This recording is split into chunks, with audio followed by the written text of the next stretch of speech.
আর কতকাল ভাসব আমি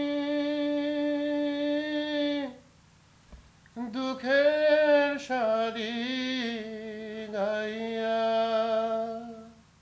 এটা কোনো কথা হলো নাকি? পাগলের মতো কথা। আমরা তিন পাগল।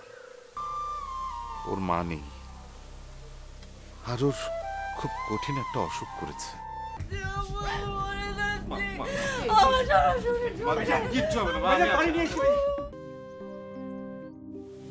কি হয়ে গেল আমার মেয়েটা? ওর জন্য আমি কিছুই করতে পারি না।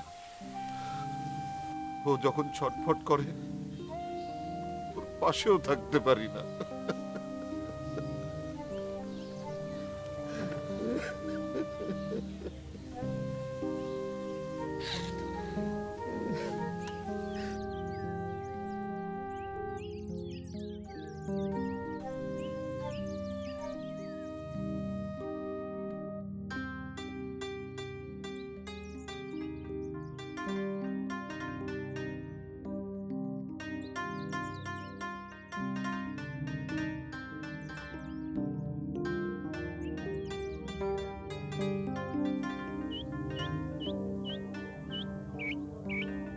মানুষের কত রকম কষ্ট থাকে। এই যে দেখো, এত বড় বাড়ি, রাজপ্রাসাদ, বাইরে থেকে দেখে কেউ ভাববে যে এই বাড়ির কত দুঃখ? সেটাই। এই যে গতকাল আমাদেরকে এখান থেকে তুলে দিয়েছিল, আর আজকে এখানে ঘুমায় থাকলে পরেও কেউ আমাকে কিছু বলে না। এই বাড়িতে এখন আমাকে কি খেয়াল? কি লাভ এই ক্ষমতা দিয়া? এটা চোখের সামনে সব প্রমাণ পাইলাম, কোনো লাভ নাই। হ্যাঁ, এ থেকেও আমাদের একটা শিক্ষার ব্যাপার আছে। আমার মনে হয় কেউ একটা কিছু আমাদের শিক্ষা দিতে চাচ্ছে। প্রত্যেক ঘটনা থেকেই তো একটা কিছু শেখার আছে। না, আরো বিশেষ কিছু, আরো বিশেষ কোনো শিক্ষা যা সমস্ত মানুষের কাজে লাগবে। আমার মনে হয় আমাদের মধ্যে দিয়ে কেউ কোনো একটা কঠিন সত্য প্রতিষ্ঠা করতে চায়। হ্যাঁ, স্রষ্টা সমস্ত মানুষের মধ্যে দিয়া তার কোন একটা সত্যের প্রতিষ্ঠিত করবার চায়, অবশ্য যে দেখবার পারে। বন্ধু, আমি কিন্তু একটা কথা তোমাদের এখনো বলিনি। কি? আমি কিন্তু এই বিশ্ব ব্রহ্মাণ্ডকে বিশ্বাস করি। এই বিশ্ব ব্রহ্মাণ্ডকে বিশ্বাস করি, এই কথার মানে কি? ধরো, আমাদের জন্ম তো আমাদের ইচ্ছে মতো হয়নি, তাই না? হ্যাঁ, জন্মের আগে যদি আমাকে কেউ জিজ্ঞাসা করতো জন্মাতে চাই কিনা, তাহলে পরে আমি জন্মাতাম না। কিন্তু সে সুযোগ তো নেই। তোমাকে প্রশ্ন যখনই করা হতো ততক্ষণে তুমি জন্মে গেছো। হ্যাঁ, এখন প্রশ্নটা হচ্ছে তুমি বাঁচবে কি না। মাঝে মাঝে আমি আত্মহত্যার কথা ভাবতাম। এখানেই আমার বিশ্বাস না। তুমি চাইলেই আত্মহত্যা করতে পারো না। তোমাকে তোমার নিজের জীবনকে বিশ্বাস করতে হবে। তোমার মৃত্যুও তোমার ইচ্ছায় হবে না। তুমি যদি আত্মহত্যাও করো তবে সেটাও হবে প্রকৃতির ইচ্ছায়। মানে আমি বলতে চাচ্ছি, এই যে আমরা জন্মেছি, আমরা বেঁচে আছি, আমরা খাচ্ছি দাচ্ছি, ঘুরছি ফিরছি, এ সব কিছুর পেছনে এই বিশ্ব ব্রহ্মাণ্ডের কোনো পরিকল্পনা আছে। হ্যাঁ, তা অবশ্য আছে। সমস্ত সৃষ্টি নিজেরা নিয়ে একটা লীলা করতেছে। না বন্ধু, শুধু লীলাটুকু নয়, আরো বড় কোনো উদ্দেশ্য আছে, আরো মহৎ কোনো উদ্দেশ্য। কি সেটা? সেটাই তো আমি খুঁজছি, আমরা খুঁজছি, যে যার জায়গা থেকে খুঁজছি।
কি অবস্থা ওর এখন? ঘুমাচ্ছে।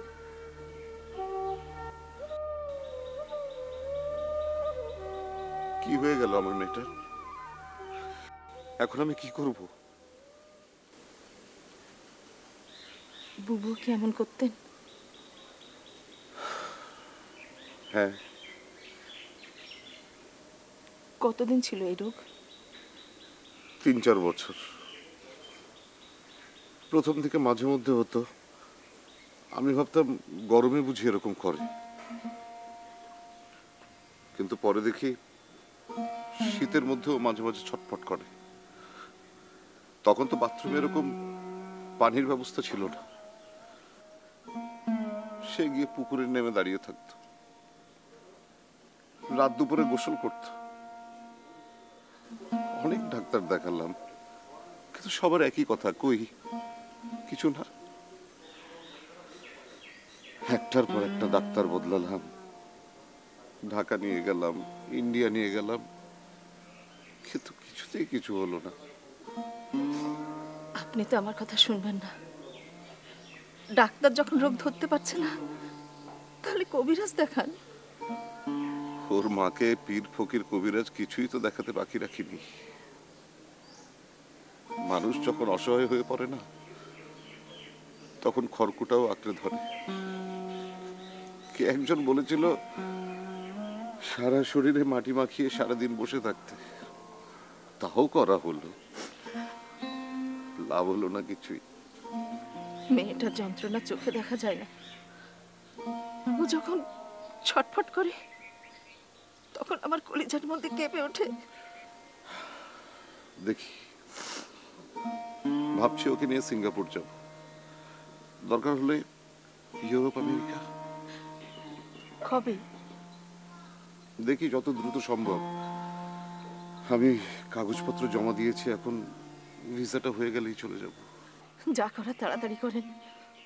ওকে দেখলে কেমন জানি আমার ভয় লাগে। ভয় আমারও করে। ও যদি আমাকে আর চিকিৎসারই কোনো সুযোগ না দেয়।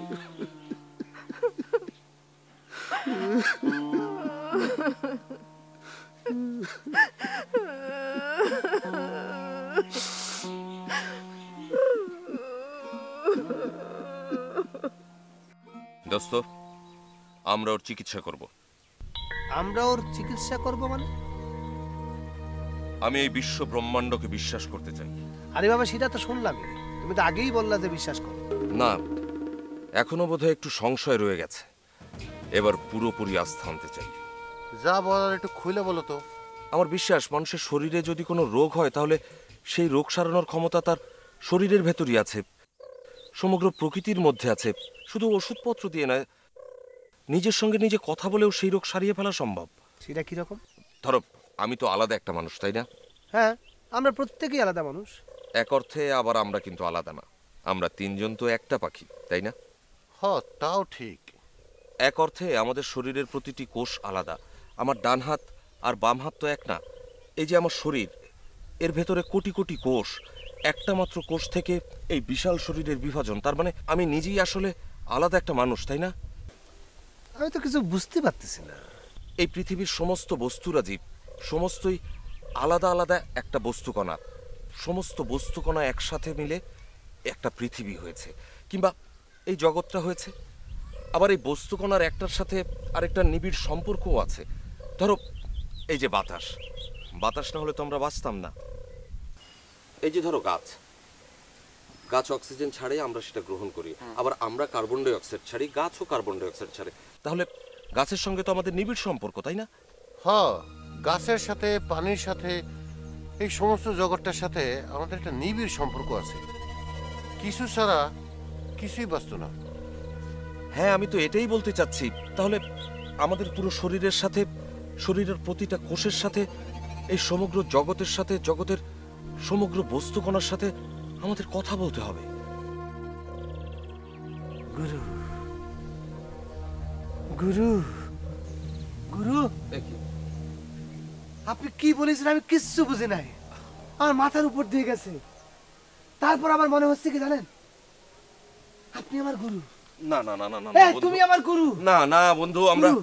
আহা বন্ধু বন্ধু, আমরা আমরা কেউ কারো গুরু না।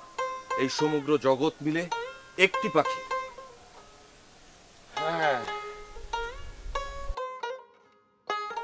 এই সমস্ত জগৎটা মিলা একটা পাখি। আহ, এই সমস্ত জগৎ মিলে একটা একটা পাখি। এই সমস্ত জগৎটা মিলে একটা পাখি। তিন পাগলে হইল মেলা নহিদে এসে, তিন পাগলে হইল মেলা নহিদে এসে, ওরে মন নহিদে এসে তোরা কেউ যাসনেও পাগলের কাছে, তোরা কেউ আপনারা কেমন আছেন? আপনি কেমন আছেন এখন? আমি ভালো। আমার মনে হচ্ছে আমার কোনো অসুখ বিসুখ নেই, খুব ঝরঝরা লাগছে। একটু ঠান্ডা লেগে গেছে মনে হচ্ছে। একটু ঠান্ডা লেগেছে, একটু জ্বরও আছে মনে হয়। দেখেন, জি, হাতটা দেন।